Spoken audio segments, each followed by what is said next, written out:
बढ़ते हैं आगे और बड़ी खबर आपको बताएं, ईरान ने ट्रंप के सीजफायर प्रस्ताव को खारिज कर दिया है। नाकेबंदी हटे बिना किसी समझौते से साफ इनकार। ट्रंप बोले जल्द आ सकती है शांति वार्ता की खबर। तनाव के बीच बातचीत को लेकर अनिश्चितता बढ़ गई है। तो ईरान और अमेरिका के बीच जारी तनाव एक बार फिर बढ़ता नजर आ रहा है।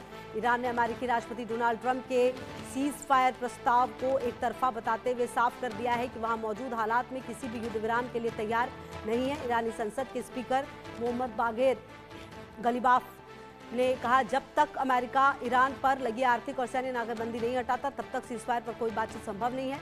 दरअसल 22 अप्रैल को दोनों देशों के बीच घोषित सीजफायर खत्म हो गया, लेकिन ट्रंप ने इसे अपनी तरफ आगे बढ़ाने की बात कही थी अपनी तरफ से। वहीं ट्रंप का दावा है कि आने वाले दिनों में शांति वार्ता को लेकर सकारात्मक खबर सामने आ सकती है। दूसरी ओर पाकिस्तान से भी संकेत मिले हैं कि जल्द ही नए दौर की बातचीत शुरू हो सकती है, लेकिन ईरान ने फिलहाल इस पर कोई अंतिम फैसला नहीं लिया है।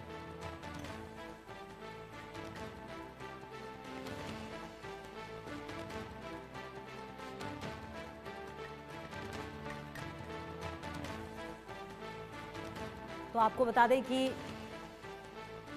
देखना ये होगा कि इस युद्ध में क्या कुछ अब सामने आता है, लेकिन फिलहाल जो जानकारी है उसके मुताबिक ट्रंप जरूर कह रहे हैं कि शांति की खबर आ सकती है, शांति वार्ता की बात तो सामने आ सकती है, लेकिन जो सिचुएशन है उसे देखकर ऐसा महसूस नहीं होता, क्योंकि लगातार ईरान जो है वो ट्रंप के सीजफायर के प्रस्ताव को खारिज करता हुआ नजर आ रहा है।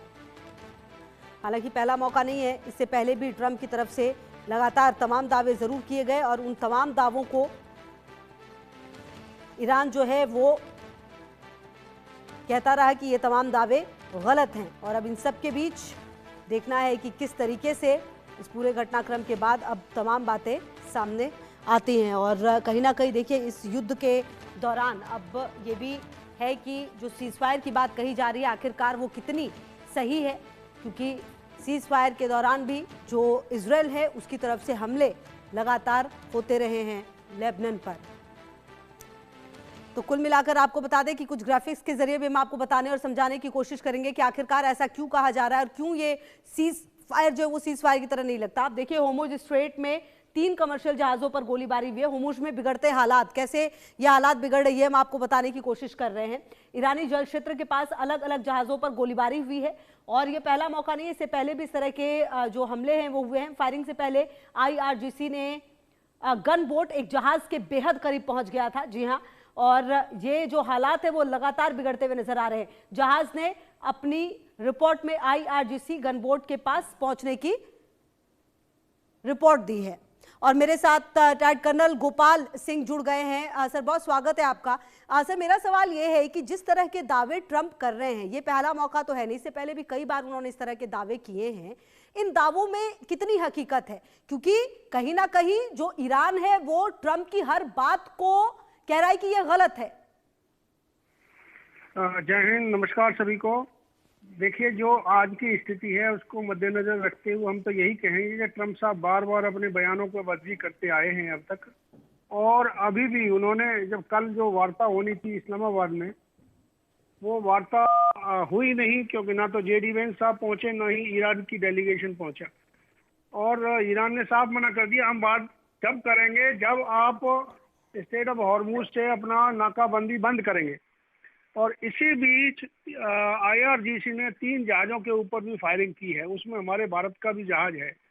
तो अभी स्थिति बड़ी नाजुक बनी हुई है और IRGC का साफ कहना है कि जब तक आप स्टेट ऑफ हॉर्मुज से यहाँ से जाएंगे नहीं, अलग नहीं हो जाएंगे और जो हमारी 5 बातें हैं उन बातों को नहीं मानेंगे, आपकी हम 15 बातों से कोई वाजिब नहीं रखते। आपको हमारी बात माननी पड़ेगी। युद्ध आपने शुरू किया है, आपने ही बंद किया है, हमें जो है लास्ट मैन लास्ट राउंड तक लड़ेंगे, हमारे वजूद की लड़ाई है।